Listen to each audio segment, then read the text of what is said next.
بسم الله الرحمن الرحیم. ستړي مسئ. د نن ورځې موضوع د Principles of Economics، د اقتصاد اساسات. په دغه باندې بحث درته کوم. غواړم 10 تانې پرنسپل یا 10 تانې قاعدې یا اصول د اقتصاد درته شرح کم. نو غواړم یو په یوې درته شروع کوم. لومړی اصل یې څه شی دی؟ People face trade off. څه معنا؟ خلک د موازنې سره مخ کیږي. لکه څنګه؟ ډېرې داسې پیښې شته. یعنی دا معنا چې زه غواړم زما ډیسیژن کې تغییر راځي.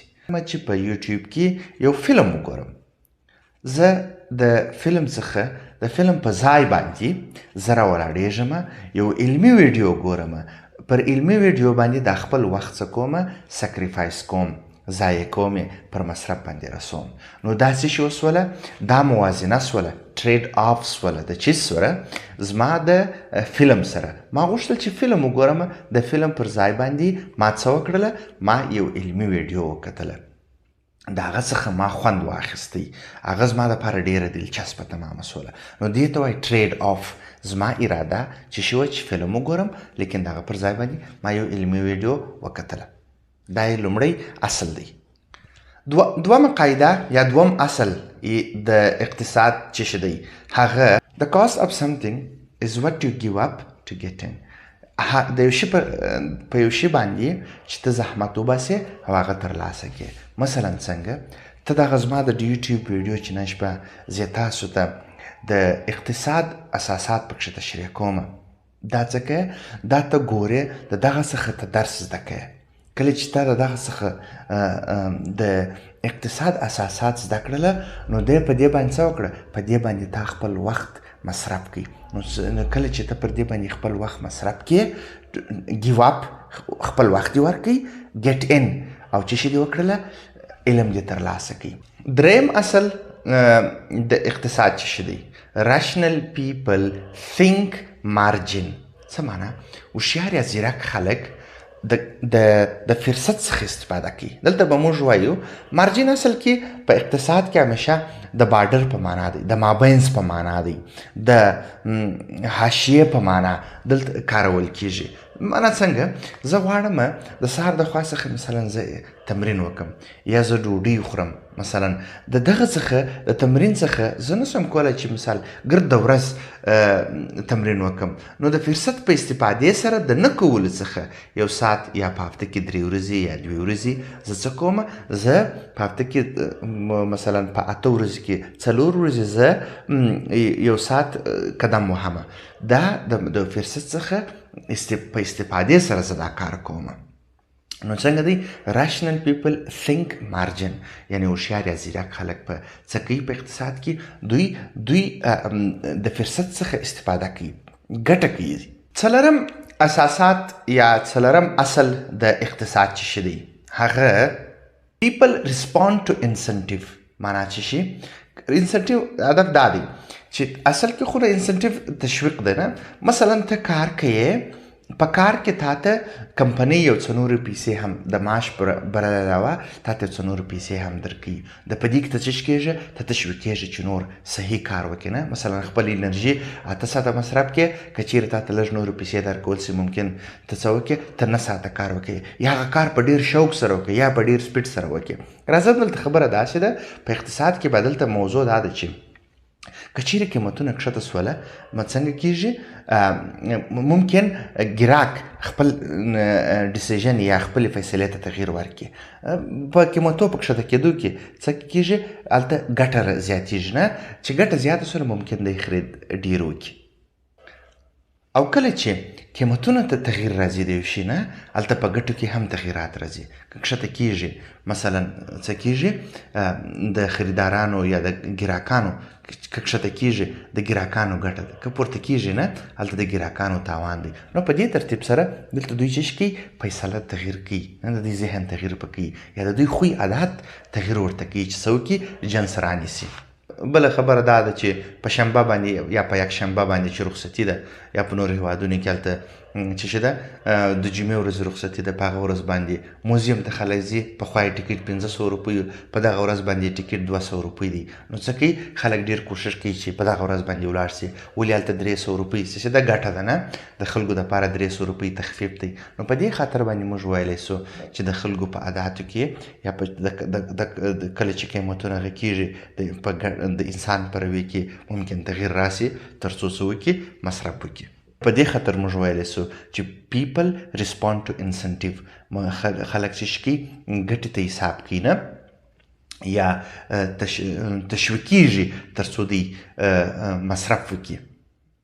پنځمه قاعده یا پنځم اصل د اقتصاد چې دی، trade can make everyone better off. دا څه معنا؟ تجارت هر یو شخص ته دا فرصت رامنځته کوي یا دا فرصت برابري تر څو دوی په خپلو کړنو کې تخصص وکړي او په عین حال کې خپل وظیفې په ښه ترتیب سره اجرا کړي تر څو ښه خدمات اجناس په کښته قیمت باندې خلکو ته وړاندې کړي او خوند ترې واخلي. نو موږ دې ته ویلی سو trade can make everyone better off. تجارت څه کوي؟ هر څوک په خپل مسلک کې ښه روزي. شپږمه قاعده یا شپږم اصل د اقتصاد چې دی هغه دا دی، market are usually a good way to organize economic activities. دا څه معنا؟ معنا دا چې مارکیټ خپله یو بهترینه لاره ده یا هغې بهترین ځای دی چې هلته اقتصادي کړنې منظمې سي او پر ځای باندې سي. مثلا څنګه یو کمپنۍ څنګه کولی سي چې څه شي تولید کړي، دا ډیسیژن یا دا فیصله باید کمپنۍ وکړي، یا د هاوس هولډ یا د کور خاوند یا یو شخص څنګه کولی سي یا چې د ده زړه وغواړي دی چیرې کار وکړي. خلک تصمیم نیسي چې دوی څه شي رانیسي. نو دا هغه شیان دي چې موږ وایي مارکیټ یو بهترین ځای دی چې هلته څه کېږي، هلته د اقتصادي کړنې په منظم ډول سره ترسره کېږي یا هلته اقتصادي کړنې هلته ترتیبیږي یا منظم کېږي.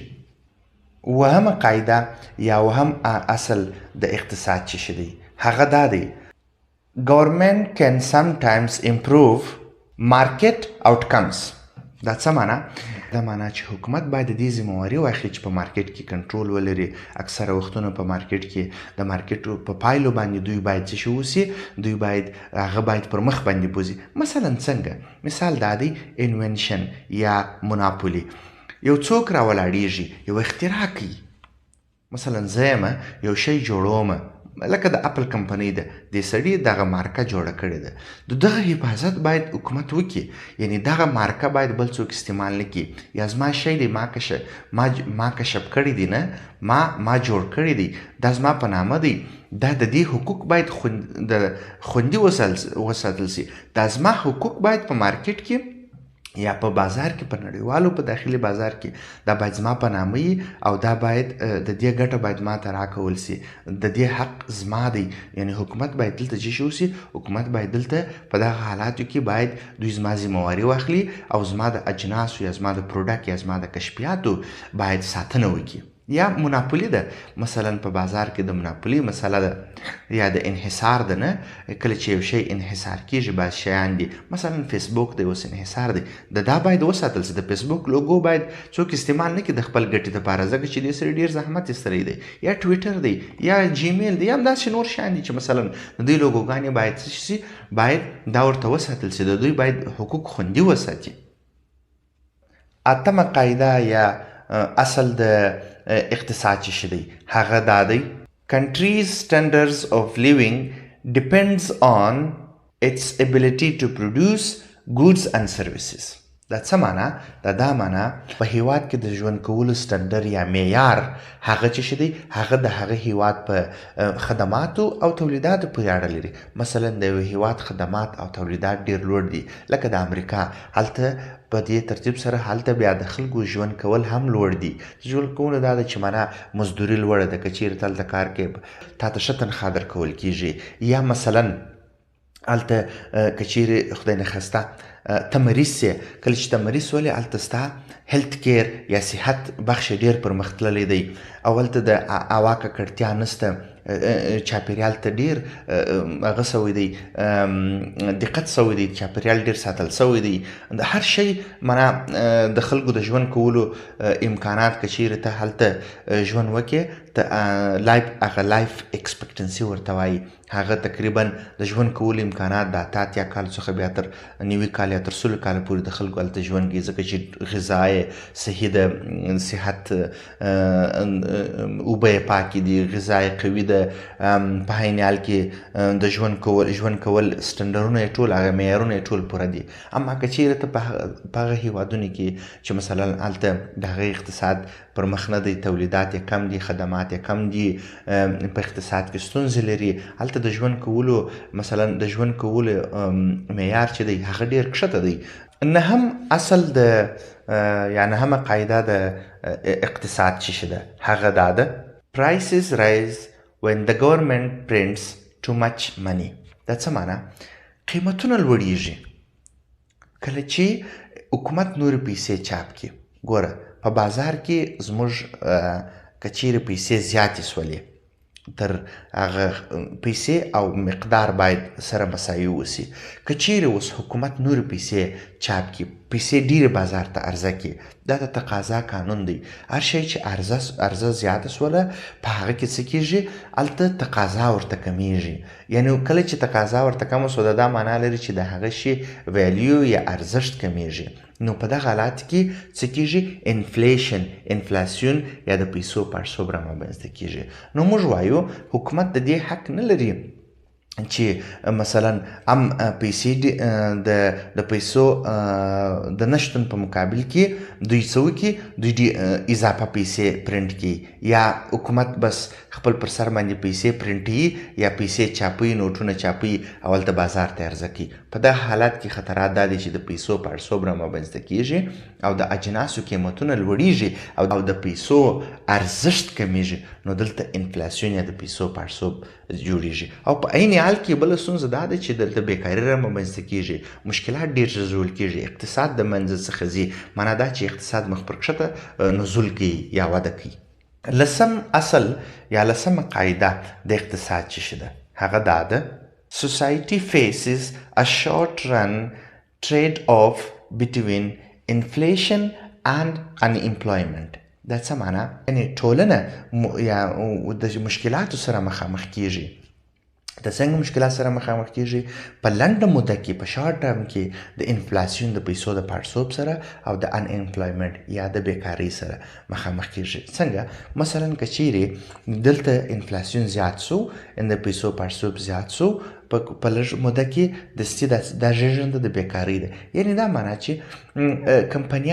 د کمپنیانو پروشات کمیږي کله چې د کمپنیانو پروشات کم سوله دوی په کافي اندازه باندې پروش ونه لري اجناس په بازار کې خرڅ نشي دغه دپاره تقاضا په ملي مارکیټونو کې او نړیوال مارکیټونو کې پیدا نشي ورته په دغه حالات کې څه کېږي د دوی جنس نه خرڅېږي کله چې جنس خرڅ نه شو دوی مجبوره دي څه وکړي ګټه نشي کولی دوی مجبوره دي چې خلک خپل کارمندان د وظیفې څخه لرې کړي نو کله چې خلک یې د هغه څخه لرې کړه د وظیفې څخه لرې کړه په دغه حالات کې څه شی پېښېږي په دغه حالات کې د انفلاسیون د وجې څخه د پیسو د پړسوب د وجې څخه نو بیکاري هم رامنځته کېږي د نن ورځ موضوع چې ما تاسو ته شرحه کړله هغه د اقتصاد اساسات یا پرنسپلز آف اکنامکس مې په خلاص ډول شرحه کړل ډېره مننه په دعای کې مې یاروئ